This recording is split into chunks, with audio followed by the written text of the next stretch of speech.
parler ce matin de la puissance de l'Évangile. Alléluia. Alors vous êtes en droit de me dire, oui, mais moi je vois rien, je constate rien, je veux vous parler de la puissance de l'Évangile. Parce que je ne peux pas me contenter simplement de croire, mais je veux voir. Et vous? Amen. Cette nuit, j'ai fait un songe. Et le Seigneur m'a écrit une lettre. Et dans cette lettre, qui était d'une page, j'ai lu beaucoup de choses. Et il m'a écrit un mot, complètement inconnu de ma part, en tout cas. Mais j'ai dit, mais en me réveillant, il était 6h30 du matin, j'ai dit, Seigneur, c'est quoi ça? Il m'a rien dit, évidemment. Il va chercher. Alors j'étais cherché. Mais peut-être que vous connaissez. C'est quoi ça? Vous connaissez ce mot?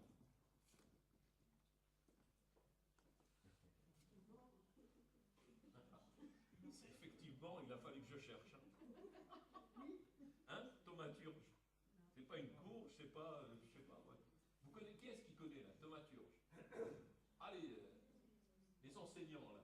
Non, non, même pas. Tu vois? Alors tu veux que moi? Hein, franchement. Thaumaturge.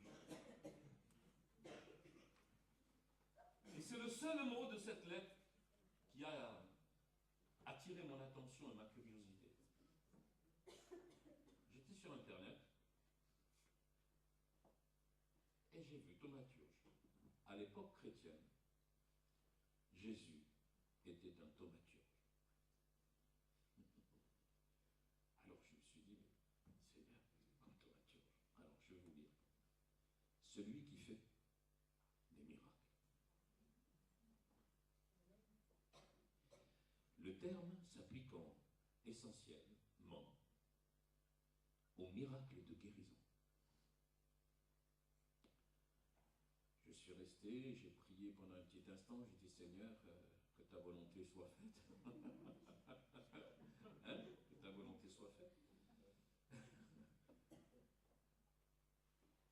Et puis quand je lis tout ce que ma femme a reçu me concernant et concernant son ministère et le mien, dans tous ces écrits, il y a des choses similaires. Au début de ma conversion, je ne parle que de moi, mais sans orgueil, je vous prie de me croire. Parce que malheur à moi, si je prends la gloire de Dieu, il n'en est pas question. Mais ce que je peux vous dire, c'est qu'au début de ma conversion, je m'étais enfermé avec de la famille de mon épouse dans une chambre. On s'était enfermé, René, Arlette, toi, moi, on était à genoux au pied du lit. Et puis, à un moment donné, pendant notre louange et pendant que l'on intercédait, la puissance de Dieu est rentrée dans la chambre. C'était un feu dévorant. Vous savez, quand la parole de Dieu dit un feu dévorant, c'était un feu dévorant. Ça a pris mes entrailles et je criais tellement, j'étais tordu dans mes entrailles. Vous savez, c'est quand la parole de Dieu dit des entrailles de miséricorde, de celui qui cherche les âmes et qui prie pour les âmes, ses entrailles, vous savez, Jésus était tordu dans ses entrailles. Et à un moment donné, la personne qui était en face de moi dit « Aujourd'hui, je te donne le don de guérison. » Et quand je fais tout le tracé de ma vie spirituelle, c'est resté dans mon cœur pendant des années. Mais vous savez, Dieu, il fait les choses en son temps, comme il entend. Et je m'attends qu'un jour ou l'autre, et ça c'est dans mon cœur depuis longtemps, malgré les découragements, malgré certaines défaites, mais aussi beaucoup de victoires. Je m'attends à ce qu'un jour, il y a des guérisons. Un frère ici, qui est venu au milieu de nous, et qui avait prophétisé qu'un jour, il verrait cette assemblée dans des stades, en train de prêcher l'évangile, dans le stade de hier, en train de prêcher l'évangile à la ville de hier. Ça, c'est resté dans mon cœur.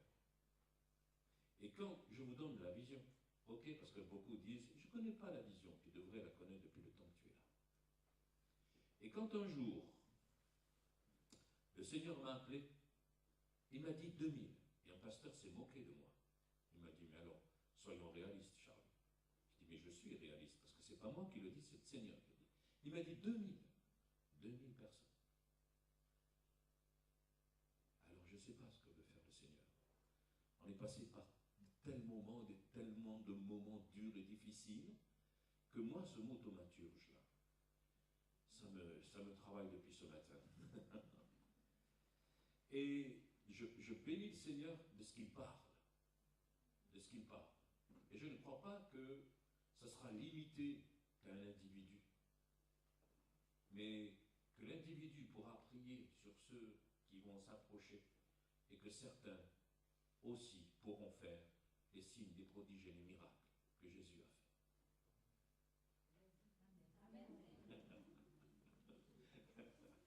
Alléluia!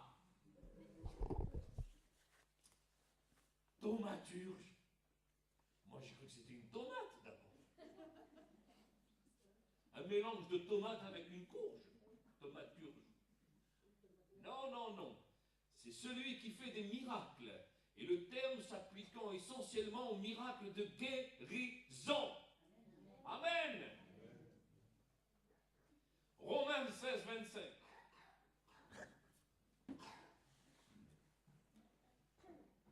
Je ne serai pas long. Or, à celui qui est puissant pour vous affermir, selon mon évangile, dit Paul,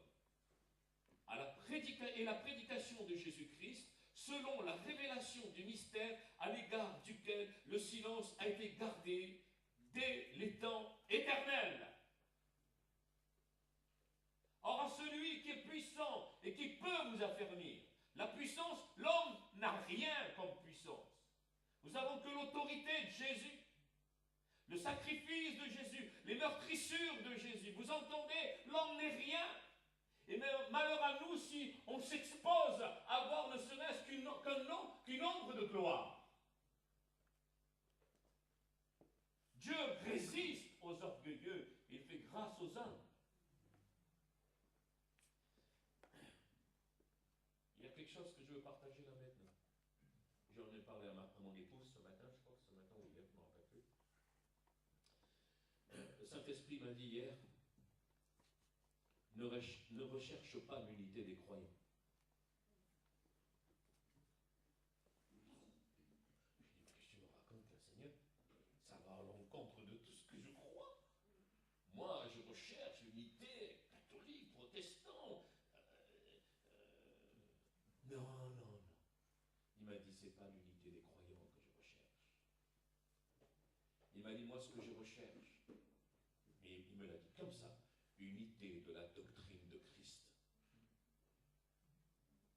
Et j'ai dit, mais pourquoi, Seigneur, pas celle des croyants? Il m'a dit, parce que celle des croyants, je vais te dire ce qui se passe, Charles. Il m'a dit, l'unité des croyants, c'est les hommes qui font que pour s'unir. Mais ils ne se détachent pas de leur doctrine. Il a dit, et j'ai été dans la Bible online, et j'ai tapé unité de la doctrine de Christ. Je l'ai trouvé, frères et sœurs. Paul parle de l'unité de la doctrine de Christ, de celui qui nous affermit dans sa parole. Alors ne recherchons pas l'unité des croyants, c'est purement humain. Ce que nous devons prier dans le sens de rentrer dans la doctrine, l'unité de la doctrine de Christ. C'est là l'Église. C'est là que se trouve l'Église. Combien d'unités s'est formée dans cette région du Var, frères et sœurs? J'y ai participé, j'en ai créé même une, il y a des années en arrière, qui s'appelait comme un accord tout l'envers. Et je peux vous dire qu'il y avait tous les serviteurs, il y avait des prêtres catholiques, il y avait les adventistes, il y avait les protestants, il y avait les baptistes.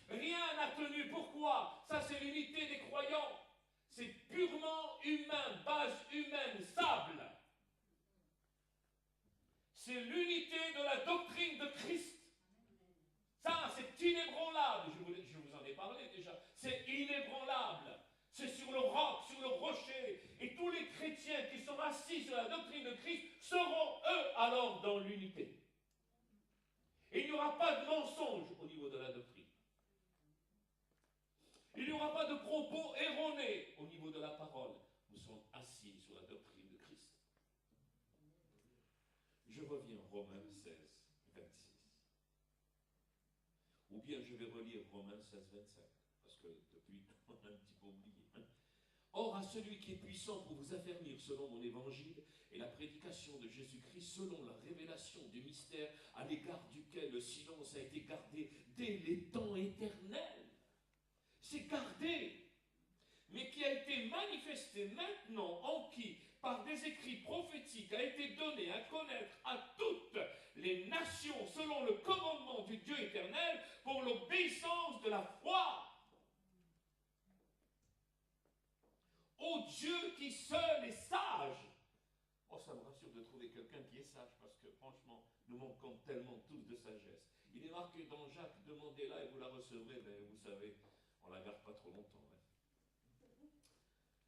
Hein.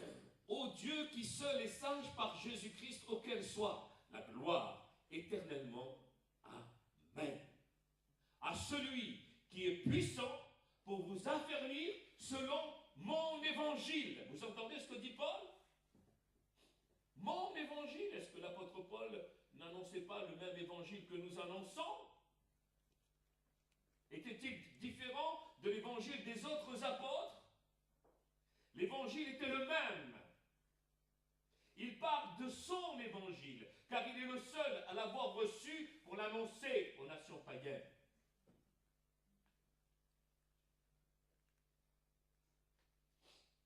Dans Acte 9, 15, il est écrit, mais le Seigneur lui dit, va, car cet homme, ça j'aime.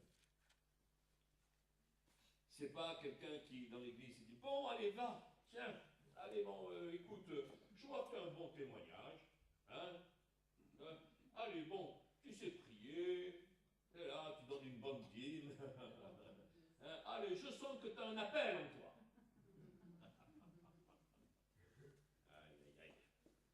Les hommes lèvent des hommes, heureusement que Dieu les abaisse.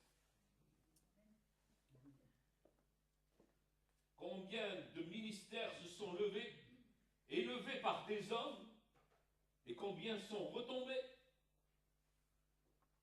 et remis à leur place. C'est Dieu qui appelle. Dieu, Jésus dit, en parlant de Paul, va. Car c'est un instrument que j'ai choisi. Vous comprenez? Ne touchez pas aux instruments que Dieu a choisis, parce que vous pouvez le payer très cher. C'est vrai, je l'ai entendu par la bouche, une prophétie qui a été donnée la première soirée de... Voilà. Même si votre instrument se trompe, ne touchez pas à l'instrument. Ne touchez pas. Voilà. C'est clair. Autrefois, quand je me suis converti, il y a une quarantaine d'années, il y avait le respect pour les ministères.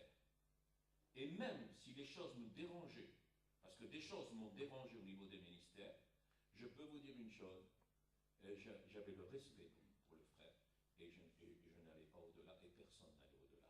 Aujourd'hui, c'est French Cancan. French Cancan, il n'y a plus de respect, il n'y a plus de crainte. Voilà. Mais non, il faut que l'Église revienne à l'unité de la doctrine de Christ. Se respecter, c'est aussi, et ça fait partie de l'amour. Parce que Dieu m'a montré, dans ces 3 jours, des personnes qui me critiquaient, et d'une manière très dure, et j'ai vu leur visage, et j'ai vu leurs agissements, et comment ils faisaient avec moi. Donc j'ai vu, vous comprenez, et Dieu ne va pas se taire, il va continuer, parce que moi j'ai vu, mais peut-être que vous verrez des choses sur moi aussi. On ne sait rien, mais c'est comme ça, parce que personne ne sera à l'abri, vous entendez? Personne ne sera à l'abri. Parce que si on veut voir la gloire de Dieu, Dieu est obligé d'épurer. C'est clair. C'est pas vrai? Dieu est obligé d'épurer. Mais attendez, là, je vise personne, je ne vise personne. Et ça, du fond de mon cœur, je ne vise personne en disant ces paroles. Vous comprenez? Je le dirai à Tombouctou, parce que c'est là-bas qu'on m'a dit d'aller à Tombouctou. Même à Tombouctou, j'irai à Tombouctou et je dirai ces mêmes paroles. À celui qui est puissant pour vous affermir selon mon évangile. Voilà, c'est un instrument, Acte 9.15, que j'ai choisi pour porter mon nom devant les nations, devant les rois et devant les fils d'Israël. Et je lui montrerai tout ce qu'il doit souffrir pour mon nom. Il y en a qui veulent servir, mais ils pensent qu'ils vont être de grands prédicateurs à l'abri de toutes choses. Il dit, tu dois souffrir pour mon nom. Quand on sert Jésus, on souffre. Moi, j'étais dans le monde, je n'ai pas pleuré comme j'ai pleuré dans l'église.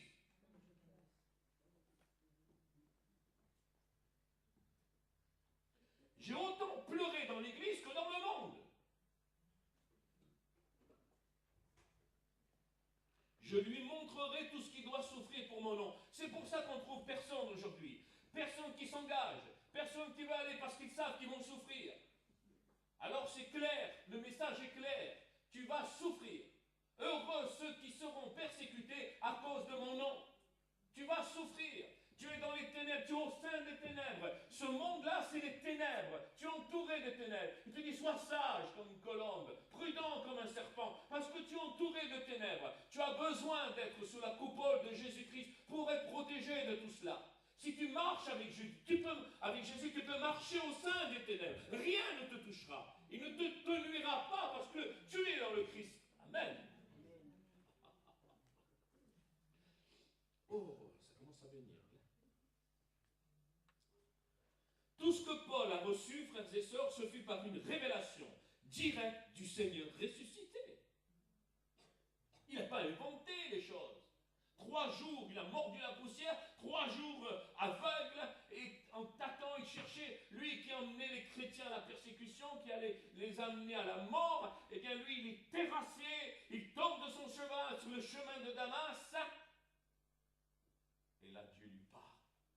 Qui es-tu, toi, qui me persécutes? Persécutait-il Jésus directement? Non, persécutait les chrétiens. Qui es-tu, toi, qui me persécutes? Agaga. Là, il avait peut-être plus sa façon de s'exprimer, commençait sûrement à bégayer, je ne comprends plus rien, je ne comprends plus rien. D'abord, je ne vois plus rien, mais je ne comprends rien. Je suis Jésus, celui que tu persécutes. Paul l'explique dans Romains 1, chapitre 1, verset 16, « Car je n'ai point honte de l'évangile. » Et il y en a, je sais ici, qui n'ont point honte de l'évangile. Et je remercie le Seigneur. Qu'est-ce que c'est ne pas avoir honte de l'évangile?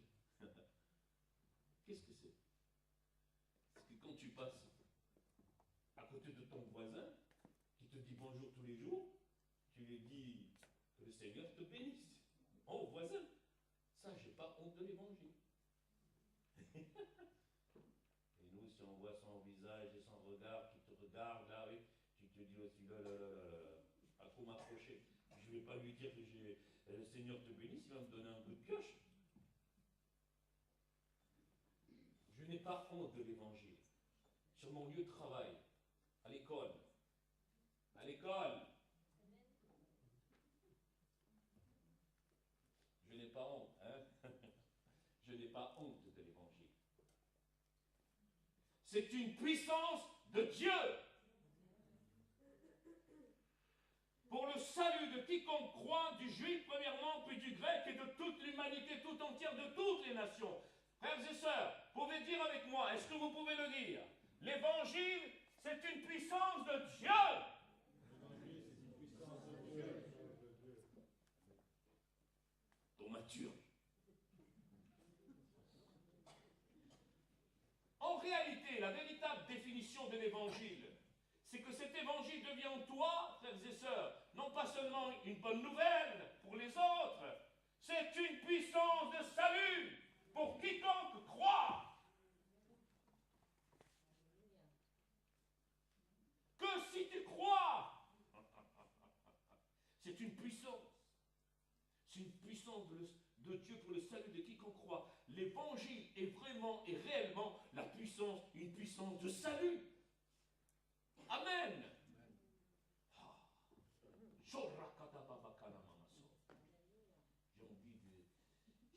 pas, moi.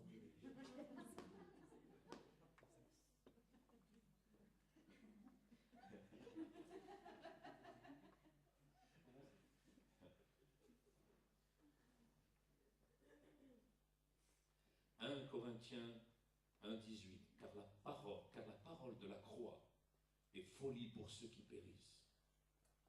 Mais à nous, oui, qui obtenons le salut, elle est la puissance de Dieu. Alléluia. Où est la puissance de Dieu? D'où sort la puissance de Dieu? De la croix. Moi, je rigole quand certains prennent un crucifix pour... j'ai vu le truc de Annie. Voilà, ils se sont inspirés pour faire le film L'Exorcisme. Un crucifix. Qui est crucifix? Tu crois que les démons tremblent devant un crucifix? Les démons tremblent devant Jésus crucifié, ressuscité. C'est ça.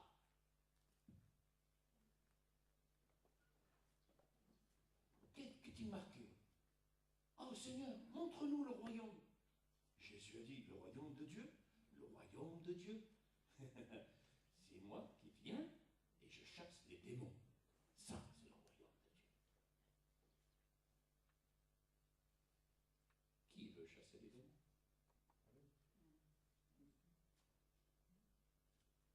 C'est pas une mince affaire de chasser les démons, et pourtant c'est facile.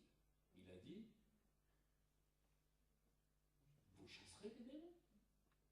Il a dit, évangéliste, tu chasseras les démons. Pasteur, tu chasseras les démons. Prophète, tu chasseras les démons. Il a dit à tous ceux qui ont cru à ma parole, chasserez. Mais on ne chasse pas les démons comme ça.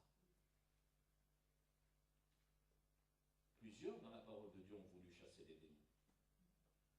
Ils ont dit au nom de Paul, au nom de Jésus que Paul prêche. Il a dit, attends. Nous, les démons ont répondu, on connaît Paul, on connaît Jésus, mais vous, on ne vous connaît pas. Là!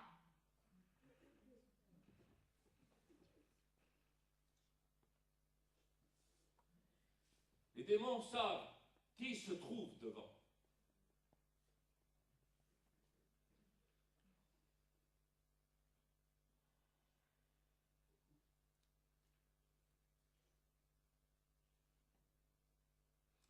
La prédication de la croix est folie pour ceux qui périssent. Voyez, l'évangile est une puissance de salut. Mais pour ceux qui refusent l'évangile comme source de salut, elle est pour eux une folie.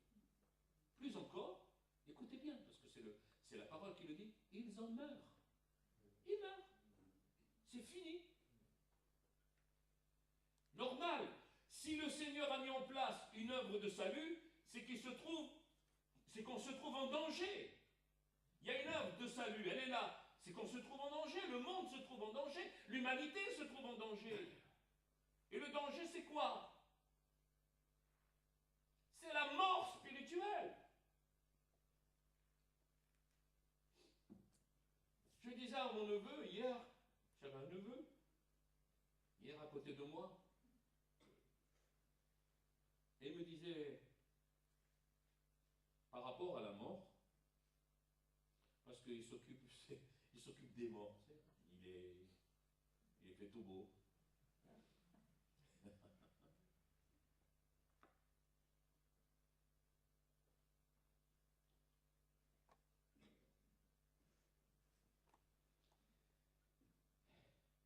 Il me dit, par rapport à la mort, c'est maintenant qu'il faut y penser.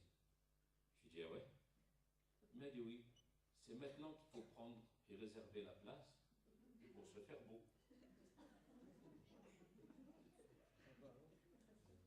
J'ai dit, eh ben, belle jambe. J'ai dit, parce que tu crois que c'est en étant beau comme ça que tu vas rentrer dans le ciel de gloire.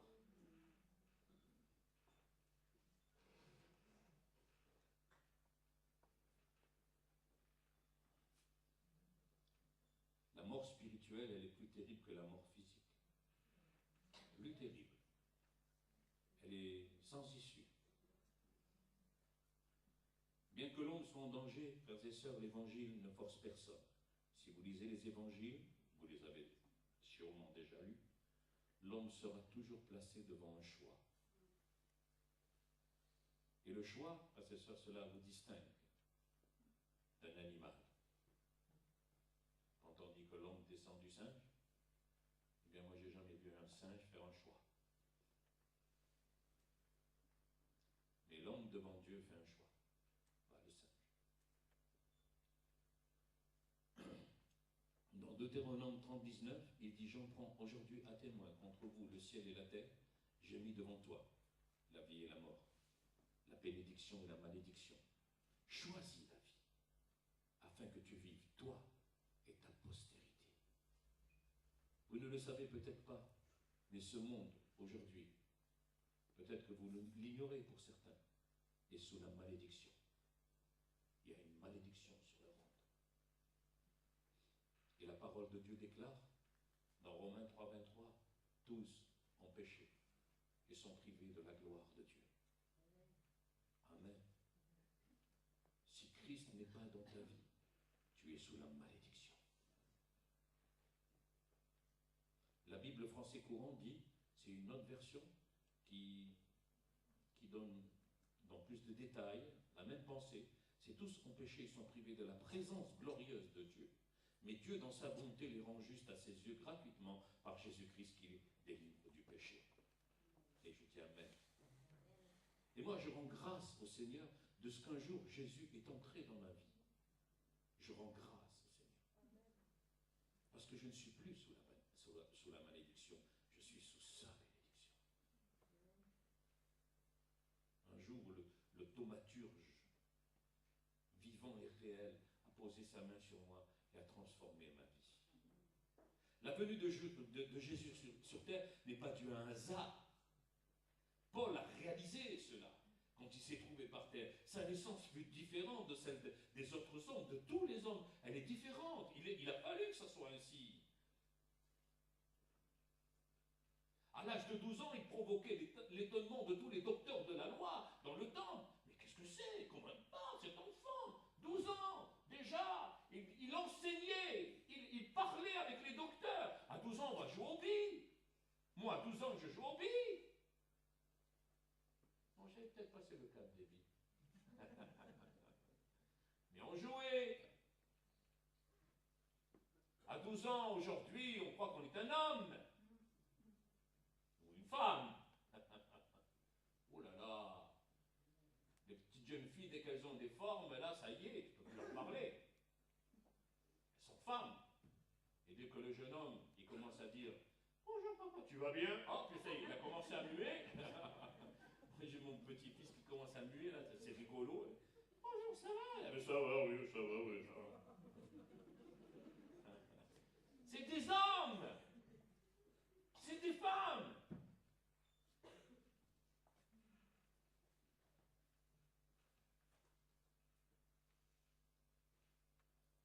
Lui, à l'âge de 12 ans, et qui ne pense quoi, ces hommes et ces femmes, ces futurs hommes et ces futures femmes? Aujourd'hui, même les enfants dans l'église de Jésus-Christ, ils pensent à tout sauf à Dieu. Vous avez besoin, jeunesse, de revenir à Jésus. C'est votre moyen de salut. Oui, d'accord, ceux qui t'entourent te disent, c'est une folie, mais tu vas périr avec eux si tu les suis. Tu vas mourir avec eux. Moi, j'ai ma petite fille qui a un copain, elle ne le sait pas, mais je vais le dire. Elle a un copain avec qui elle s'est fait photographier. J'étais sur son Facebook et je regardais. Anti-chrétien. Anti-chrétien. Lui, il se dit anti-chrétien. Et qu'est-ce que fait ma petite fille avec ses amis, là? Anti-chrétien. C'est bien, Facebook. C'est bien, Facebook. Mais je vais vous dire une chose. Jeunesse de l'Église, méfiez-vous. Méfiez-vous. Car ce ne sont pas vos copains qui sont derrière vos copains. C'est un mauvais maître qui veut votre perte, qui veut votre mort spirituelle, qui veut vous empêcher de rentrer dans le plan du salut, dans le plan de la croix. Moi, si j'étais de vous, C'est ce que j'ai fait quand j'ai eu 21 ans, quand j'ai découvert cela, parce que la majorité était à 21 ans. J'ai dit, ça y est, je change de maître. J'ai compris. Je n'avais pas compris grand-chose, mais j'avais compris. C'était mon maître et Seigneur. Et vous croyez que 40 ans plus tard, mon avis a changé? Non, ça n'a pas changé. Jeunesse, donne ton cœur à Jésus. N'aie pas honte. Ce n'est pas une honte de dire je crois en Dieu, je crois en Jésus. La jeunesse aujourd'hui, il faut qu'elle donne son cœur à Jésus. Tu vas te délivrer du pouvoir de la mort. Et lui, il te donne la vie. Tu ne seras plus sous la malédiction, mais sous la bénédiction. Tu ne seras plus dans les ténèbres, mais dans la lumière. Ah, j'ai dit que j'allais être court. Et j'ai tout passé à côté. Dans Luc 2,47, en parlant de Jésus, nous est dit que tous ceux qui l'entendaient étaient frappés de son intelligence et de ses réponses. Voilà, jeunesse, tu as besoin de la parole de Dieu, comme nous tous, mais toi, tu as besoin de la parole de Dieu. Tu as besoin que cette parole soit ta nourriture. Ce sera ton arme. Quand tu te trouveras devant les païens, quand tu te trouveras devant les athées, devant ceux qui s'opposeront à toi, qui ricaneront devant toi, qui se moqueront de toi, toi tu leur diras, je suis un thaumaturge. J'ai le pouvoir de te guérir au nom de Jésus. J'ai le pouvoir de te délivrer de la drogue au nom de Jésus. J'ai le pouvoir de faire des miracles au nom de Jésus. Et alors confondus, alors ils viendront, parce qu'ils te prendront par le pan de ta robe, ils te diront, emmène-moi là où tu vas. Oh Satan, tu n'aimes pas ce genre de message, alors va-t'en.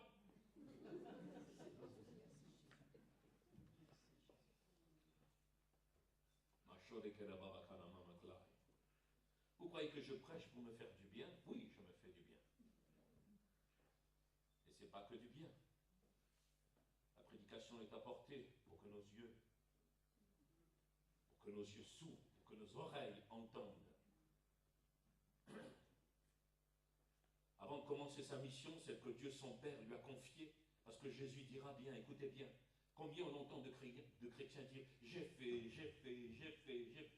Jésus a dit « j'ai rien fait, j'ai fait tout ce que mon Père a fait ». Vous voyez la différence entre ces chrétiens prétentieux et orgueilleux?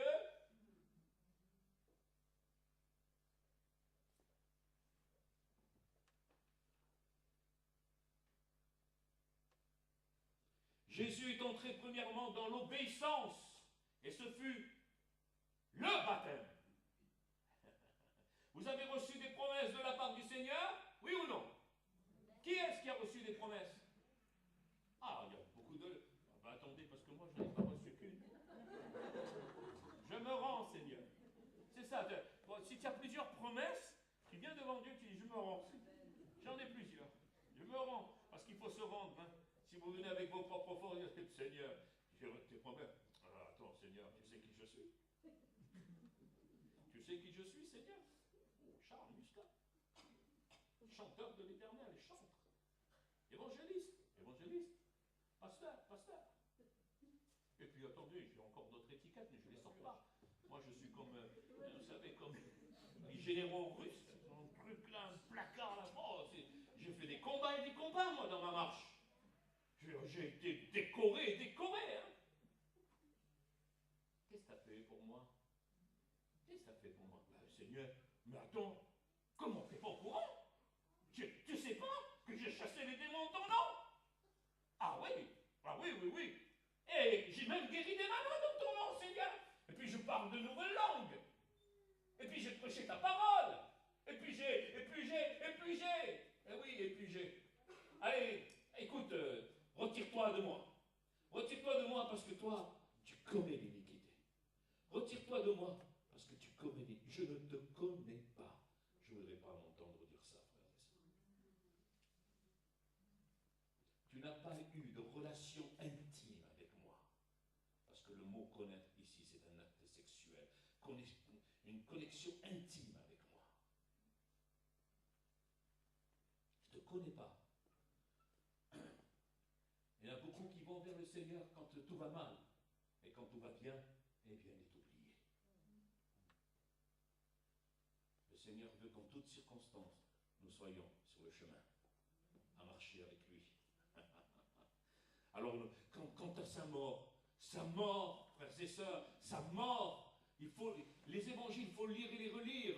Matthieu 27, 51, et voici, le voile du temple se déchira en deux, depuis le haut jusqu'en bas. La terre trembla, les rochers se fendirent, les sépulcres s'ouvrirent, et plusieurs corps des saints qui étaient morts ressuscitèrent.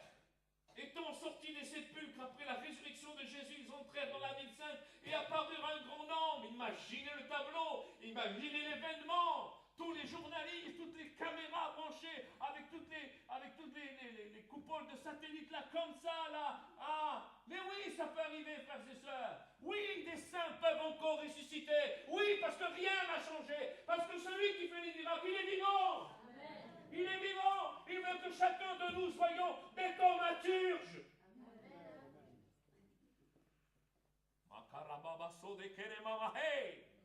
Alléluia. Allez, balaye tout ça, balaye.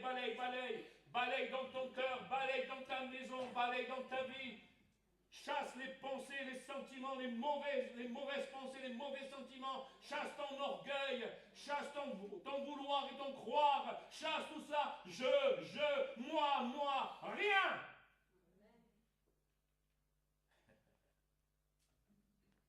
Excusez mon emballement.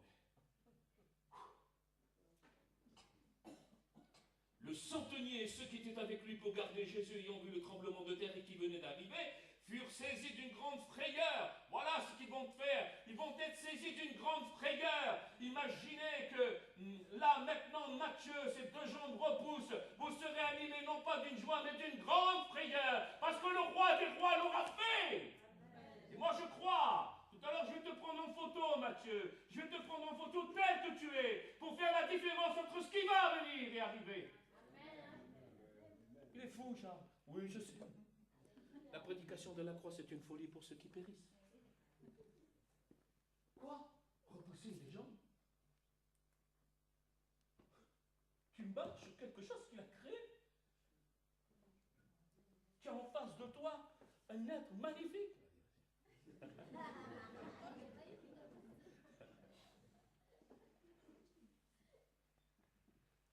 Hein, Mathieu? C'est un beau brun. Ah, ça aussi. Il s'appelle Beaubrun, c'est pour ça que je dis. Pour ceux qui ne le savaient pas. C'est pas mal, hein, c'est l'enfer. Moi, on dit que je suis Muscat. Alors, vous savez, ici, Muscat, c'est un peu fada, le fada, tu vois. Mais le fada du Seigneur. Alléluia. Sa mort, sa résurrection. Luc 21, 24, 1, le premier jour de la semaine, elles se rendirent au sépulcre de grand matin, portant les aromates qu'elles avaient préparés. Elles trouvèrent que la pierre avait été roulée devant le sépulcre. Alléluia. Et étant entrées, elles ne trouvèrent pas le corps du Seigneur Jésus. Mais où il est passé le corps? Où il est passé ce corps? Mais il était là, ils l'ont mis. Il était gardé, le corps le mieux gardé du monde entier. Gardé par ses propres ennemis. Vous comprenez? Personne n'a pu approcher. Et voilà, de l'intérieur, tout se fait de l'intérieur. C'est comme votre nouvelle naissance. Tout se fait de l'intérieur. Après, ça va se voir de l'extérieur. C'est de l'intérieur que ça s'est passé. La résurrection, elle est de l'intérieur. Il y en a qui sont là, qui montrent un beau visage. Alléluia, alléluia, alléluia, alléluia. Tu vois, ils ont un aspect, mais qu'un aspect. C'est de l'intérieur.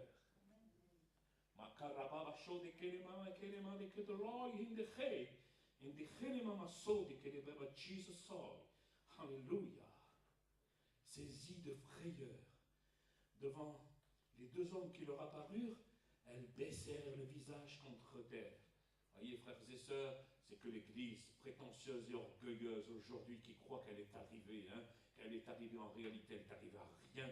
Elle a besoin de baisser les yeux devant son roi, de se prosterner devant son roi et de dire: Seigneur, pardon, pardon d'avoir pris ta place, pardon, pardon. Pourquoi cherchez-vous parmi les morts celui qui, non, il n'est pas là, c'est celui qui vit. Amen. mais il est ressuscité. Oh, alléluia! Il est écrit de Jésus dans Galates 3,13, Christ nous a rachetés de la malédiction de la loi, étant devenu malédiction pour nous, car il est écrit, maudit est quiconque est pendu au bois. Vous comprenez? Il a pris la malédiction. Et que faisons-nous de Jésus, frères et sœurs? Qu'est-ce que nous sommes en train de faire de Jésus? C'est la seule source du salut pour ce monde. Ce monde est en attente. Vous savez qu'au Cameroun, il y a un réveil monumental, un réveil gigantesque.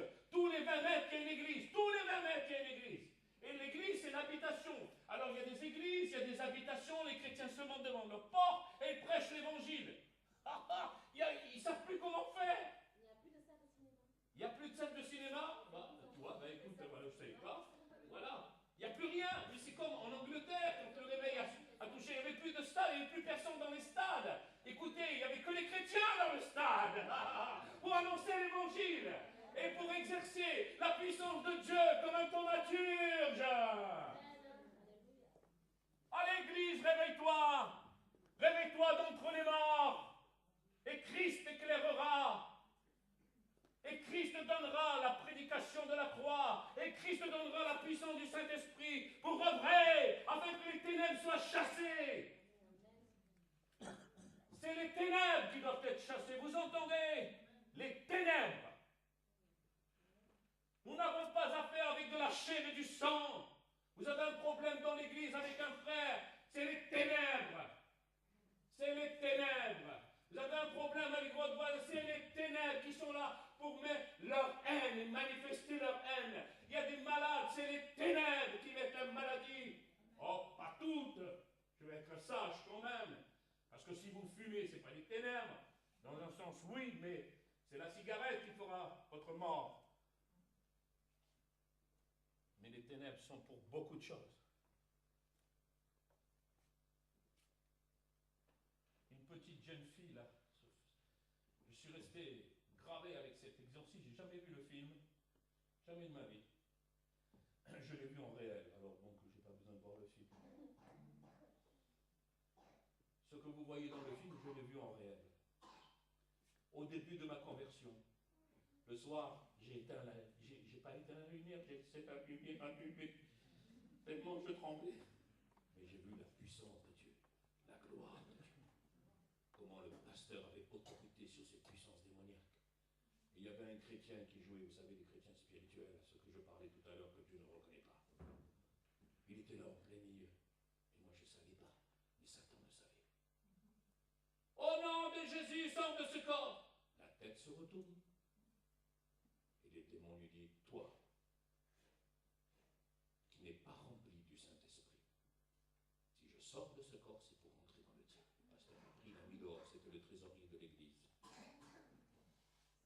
Frères et sœurs, c'est un combat. C'est un combat. C'est un combat.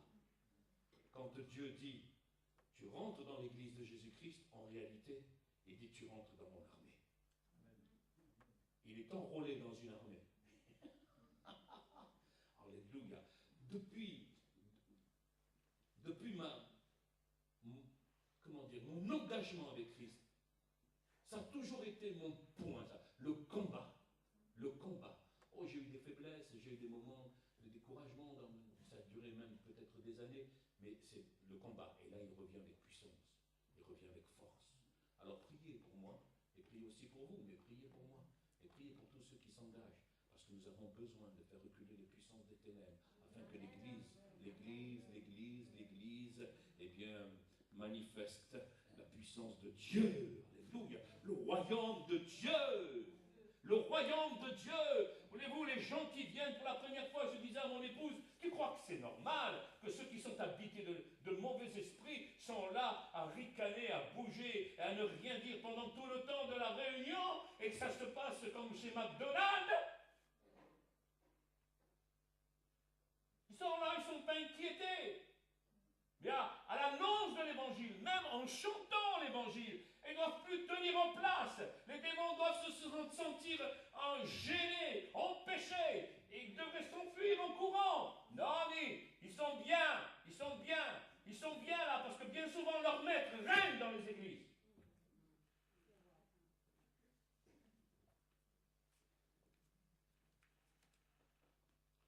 la bouche des uns et des autres, par les pensées des uns et des autres.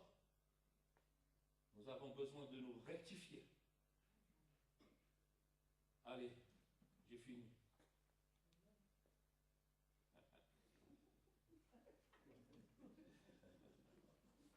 Mais pour tous ceux qui l'ont acceptée, elle est devenue une puissance de salut, de pardon et de guérison. La croix a été cachée dans la sagesse de Dieu depuis le commencement. Quand Abraham va sacrifier son fils Isaac, là vous avez le type de la croix.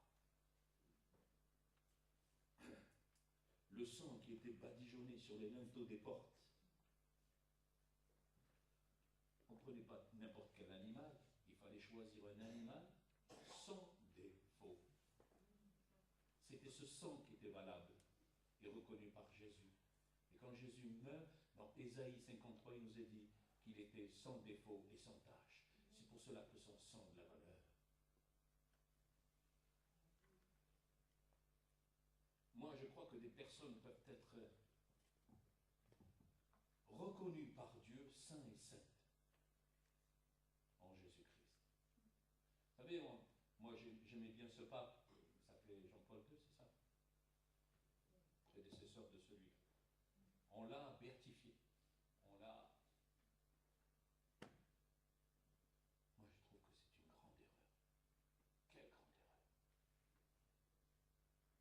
L'homme l'a fait. On y revient. L'homme l'a fait.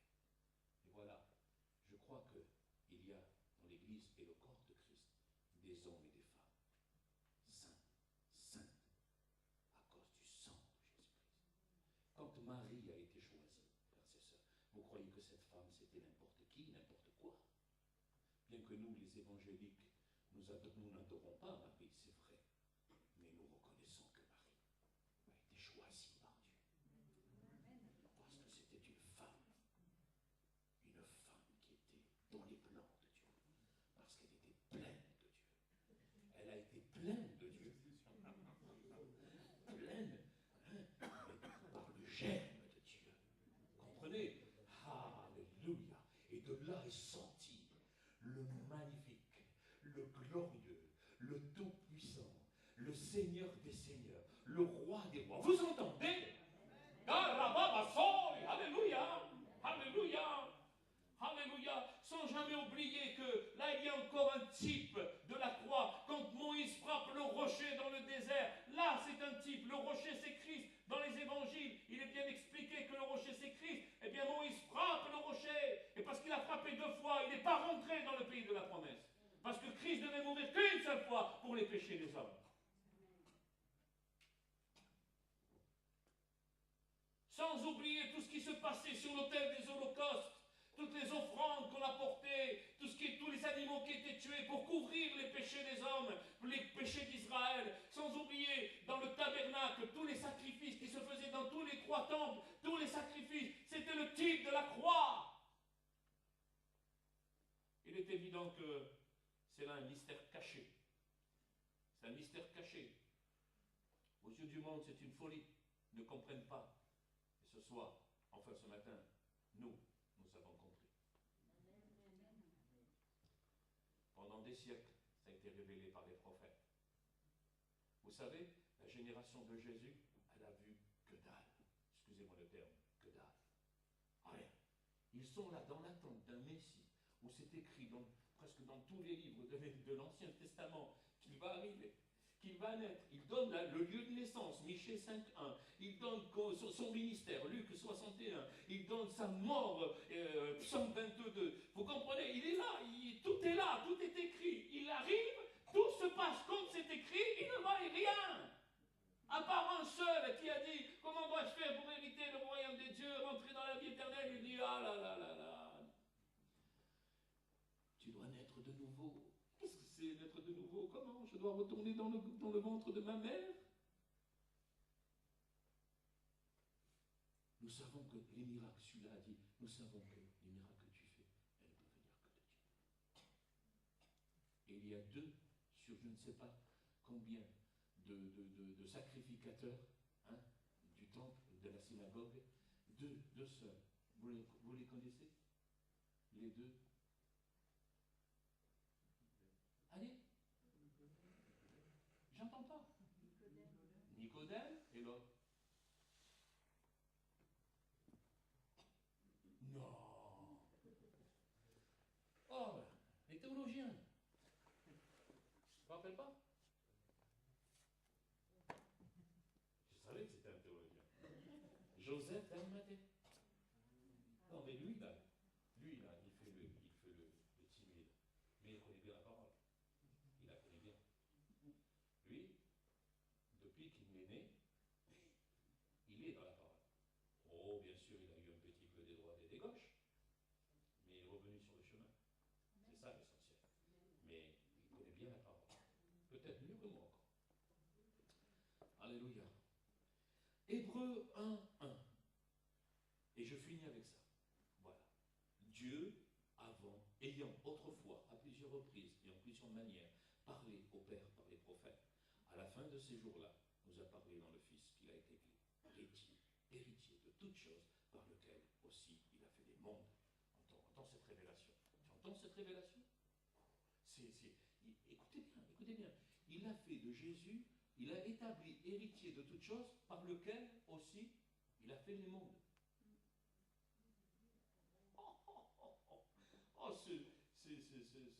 On ne connaît pas l'auteur de l'Épître aux Hébreux, mais enfin, c'est quelqu'un, hein?